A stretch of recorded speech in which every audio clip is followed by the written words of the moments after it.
Check this one out, guys. We have this car over here. Yes, it is a Honda, but the brand new Honda HR-V. With over 20,000 already sold, but being on the waiting list for 1 year for you to get your hands on this brand new car. What's all the fuss about this car? Well, that's what we're going to review today, the Honda HR-V e-HEV RS. Let's go! We're going to start off first with the outlook of this car. Check this one out over here. Simply beautiful. The outlook itself, again with that really large grille, giving it a more modern look, definitely elegant and also very nice look. Let's focus for the headlamps over here. As you can see, yes, it does have that eyebrow daytime running light and also full LED. And the turning indicators is actually sequential turning indicators, as you can see over here. And even down here, if you notice this front lip over here, or not the lip, just above here, there is like a heartbeat.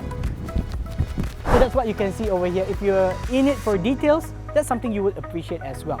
Front lip also as part of the RS body kit, giving it a more sportier look. Now for the side profile of this car, let's start off first with this beautiful 18-inch rims, only available for the top two variants, the V as well as RS. Now if you notice also this kind of glossy finishing all around the car is part of the RS body kit and also giving it a more sportier look. Normally this kind of skirting is like in matte, not so poppy kind of look, but this one over here is something that I would actually enjoy to have on a car. And now for the back part of the car, we're going to start off first with the back lamps that also has this light running across, very similar to another luxury car, giving a kind of cyclops look and also a very fresh look for a new Honda HR-V like this.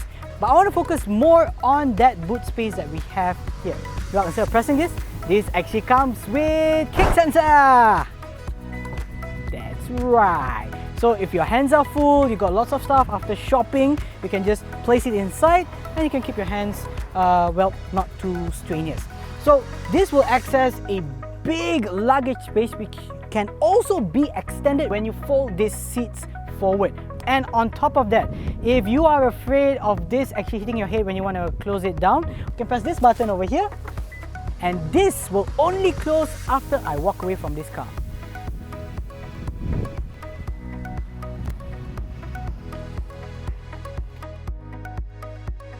And now for the interior of the car. Again, maintaining that Honda look, but I would say there are quite a few things over here. It still has that simplistic yet elegant look inside. So let's start off first with the infotainment system.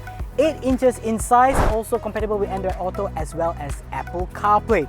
Now moving on to the instrument cluster, 7 inches in size, also showing you all the important information for your car. Going towards steering wheel, yes, there is also all these extra buttons not only to control your infotainment system but also some settings for your Honda sensing. That's right, this car comes with the full spec of Honda sensing. Not only this variant but also the lowest S variant has that Honda sensing feature. What you see over here are not pedal shifters, but these are regenerative brake pedals, so to say. So what will happen for this is that, for example, if you're taking a sharper corner, or if you want to take a sharp corner and you want to still be in control of your car, you can somehow like drop gear to a lower gear and this extra energy will be actually stored into your battery, hence the word regenerative. At the center console, we have the air conditioning controls, again with these nice dials to turn. And what you will actually notice, when you go or you want to put your temperature lower, there is this blue, somewhat LED lighting that will light up just behind this knob, and if you were to increase the temperature, it will turn red. And what I really appreciate, and this is the first time Honda is doing this is the air diffuser just next to the front aircon vent on the driver's side and also on the front passenger. So this allows you to switch between that main aircon vent and switching to the air diffuser. So if let's say you don't like that air conditioning blasting into your face while you're driving, you can actually switch over here for it to be away from your face but still getting you that airy cooling feel that air conditioners do. Alright, right now I'm sitting in this car, the Honda HR-V e-HEV RS, and I am one of the very few in Malaysia to actually test drive this car. So that's why I want to share with you everything and anything that I feel in this car. Okay, so you guys ready? I am super excited. One of the first few, nothing better than being the first, if you know what I mean. Let's go! Okay, first impression, so far I'm sitting in this seat. Actually, I've been sitting in this seat for about 10 minutes already. It actually feels comfortable, and also steering wheel is very light. Okay, it's very light. So for all you ladies out there, don't need to worry, you're not going to build any muscle when you're turning this steering wheel. Okay, so in terms of handling so far, I'm just going around the roundabout and it feels very smooth. This is just at a low speed. I'm going to take a, let's see, I'm going to take a slightly longer road over here, like a mini highway. Let's test this one out. So they say 0 to 100 in about 10 seconds. I believe that, in about 10 seconds, but it's actually not the highest as compared to the other variants. Let's talk about what's under the hood here. Now, this is of course a hybrid car, so it has an engine as well as a motor. The engine is a i-VTEC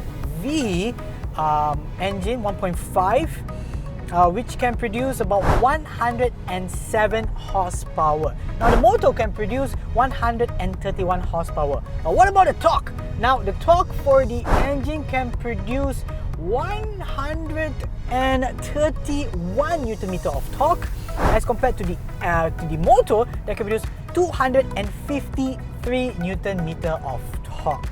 So it's very torquey, but the thing is, you cannot kind of combine it, because you know, for pickup or for the starting part of driving this car, especially at high speeds, you'll first go to the motor and then only it will go to the engine. So don't expect a combined torque or combined horsepower. But just to let you know, for this car, the maximum speed is actually capped at 170 kilometers per hour. A bit of potong steam, but because it's a hybrid car, I think that's how it's capped at. So maybe if you enjoy that spirited drive on the highway with a conventional car that only uses a motor, you probably won't get that, because it can be a little boring due to the fact that it has a smooth pickup. So it's like a give and take, right? You know, it goes up to 170, but you get kind of bored after a while. But I would say it's very suitable for city driving, because this is a hybrid car. The fuel consumption is substantially low, only 4.1 liters per 100 kilometers. Alright, now I haven't driven this car. I would say handling is good. Steering is very light, so especially for the ladies out there, if you think this car is sexy, well, you don't need to worry about handling this car, because it's very light. You don't need so much of strength out there. Also for the weaker guys as well, don't need to worry about that. I ain't judging, but just saying. Also, aside from that, now I've driven Continental cars as well, so I can say that the handling and also how I feel when I'm bringing this car out and about, it feels like that. So I would say handling is quite superior, even though it's a Japanese branded car. There is a reason why Honda is one of the top selling brands in Malaysia. This is it. Love it. Now let's talk about the variants itself. As I mentioned earlier, there are 4 variants, the lowest being an S, followed by E, V, and this one over here, RS. Now, like I mentioned, also there are 4 variants with 3 different engines. The S variant is a 1.5 i-VTEC engine. The E and V variants both use a 1.5 litre turbo VTEC engine. As for this one, it uses the i-VTEC 1.5 litre engine. Now let's talk about the pricing for each variant. The S variant is priced at 114,800 ringgit. The E variant is 129,800 ringgit.